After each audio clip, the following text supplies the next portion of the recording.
Hey guys, welcome to Choose Your Own Path. We're back again. I got my good hat on. Yeah, well, don't tell the wife. So today, I am going to make another succulent plant holder.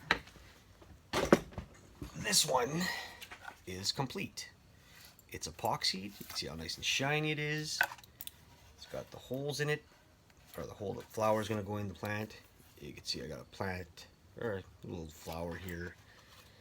One here, sits pretty flat, and that's all epoxied. So it's ready for the outside. I bought the flowers today.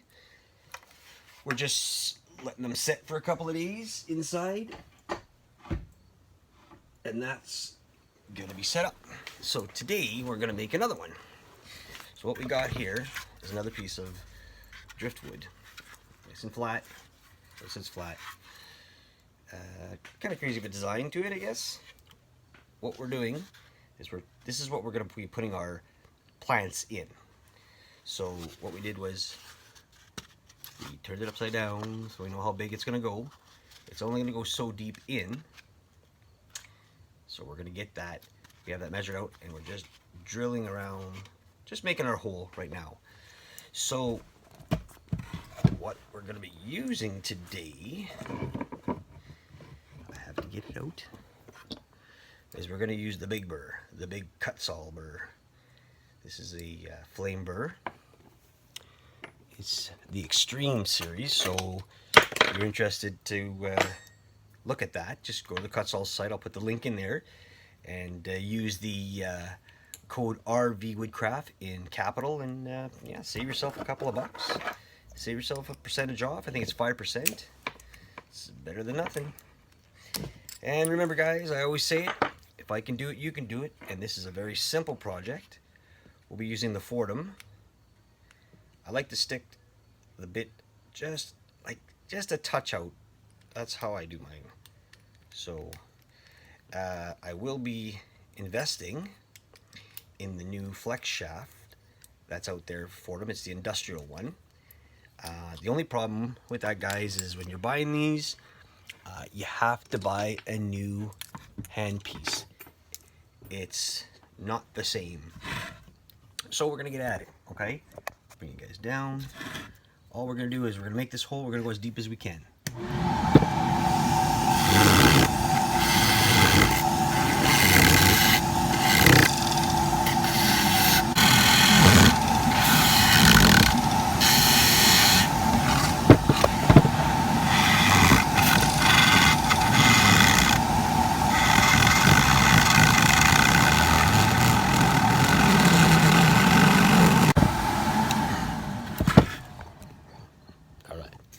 So we want to make sure we keep on checking our depth for how deep we want to go. So obviously we got lots to go, but you got to also make sure that you don't go too deep.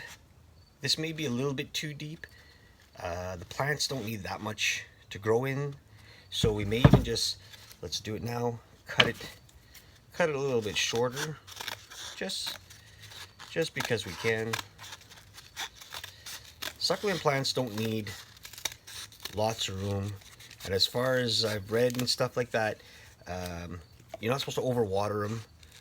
They could last outside during the winter, but I would say bring them in during the winter. That's all we need, is about an inch, maybe an inch, inch and a half deep. You can see that a digit is an inch, I think, whatever. And yeah, so we could just add that in to our pot, and we got to dig down probably another ½ inch ish. Let's do it.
guys.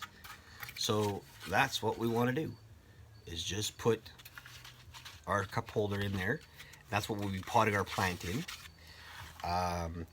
Next step is to drill some holes inside, and then we're going to clean all this up, and then we're going to epoxy it again. So stay tuned. We'll get at that, okay? All right, so I just want to give a little advice to everybody, and it's the easiest advice. Don't buy crap. Like, sorry, Canadian Tire, Mastercraft. I bought this, had one battery. It lasts because it's newer, but it's crap. I'm gonna go buy another one, a better one, soon. It's dead, so I can't do any more holes. But anyway, this is what we got. We got some holes in there. So what we're gonna do now is we're gonna take this mumbo jumbo of a guy, and we're gonna go in there and we're gonna sort of dig it out, but we're gonna have it like a crevice, so that if water does, like, we need water to flow, right? Because then it'll rot the plants, and it'll, you know, even with the epoxy, probably still not a good idea to have it in there. Let's do that. All right, we're all hooked up. We'll bring it down, and we're just gonna, like I said, we're just gonna round out in there.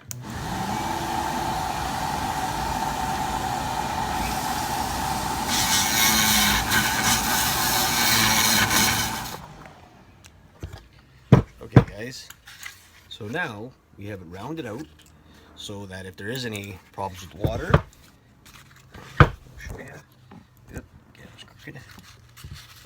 we'll have it pushed in every way it fits, and we have lots of room inside for water to flow. These just get little holes in them. They already have some, but we'll put a little more after.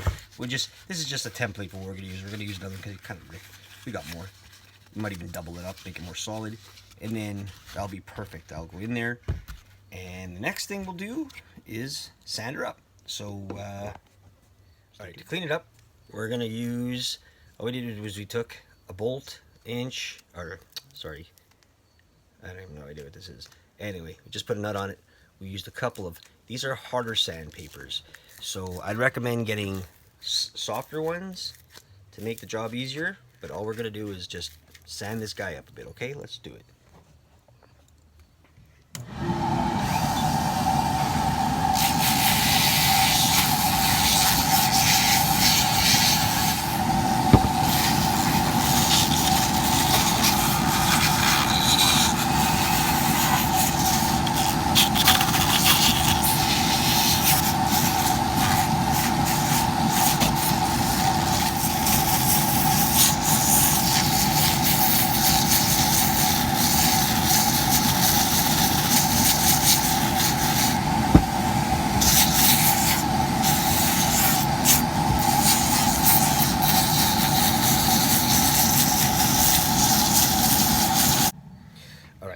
So it's not done yet, but the reason why I sand it is I want to expose what the wood looks like. There's a lot of white, which is from the water, from the beach, the sand.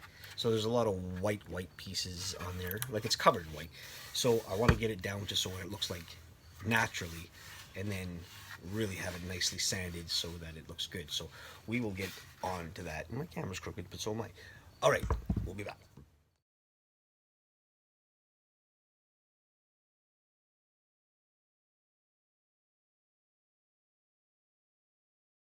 Hey guys, welcome to Choose Your Own Path again.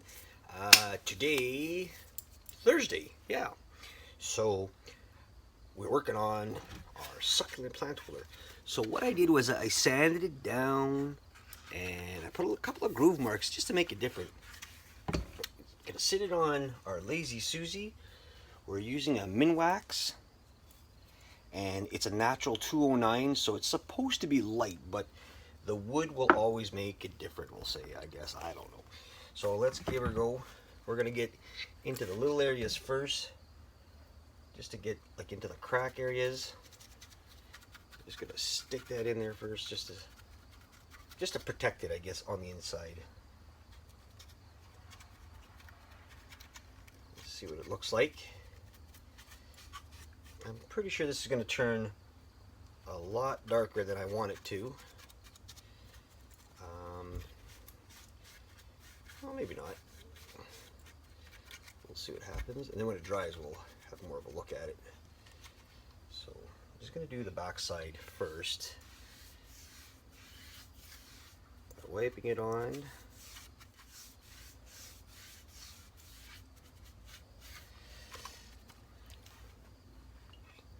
Then we'll go about doing the front, and then we're going to let it dry for a couple hours, and then we're ready to epoxy. In the epoxy stage, we're going to do something different. We're going to try, we have a pigment, a paint pigment, but we're going to add a little bit to this. It's more of a green blue, I think I have. I have to check again. It's been a while. A friend gave it to me, and I want to give it a try on here. I did one a while back, and it worked really well. I gave it to a friend, and they really liked it. So we're going to try that after. We're just going to get it stained up, just to bring out the natural wood. And it's got to soak in, eh? This is old. Well, I don't know how old it would be, but it's very dry, meaning that it's been on the beach for a while. Oops, watch yourselves. Don't get this all over you. That's why I wear a glove. Alright guys, so what we got here is a whole different piece of wood. And we have to wait to see what it looks like when it dries. So I'm going to give you a show. You can see how dark it went. You can see the nice dark pieces in there. So we're going to set this outside, and we're just going to let it dry for a couple hours in the sun.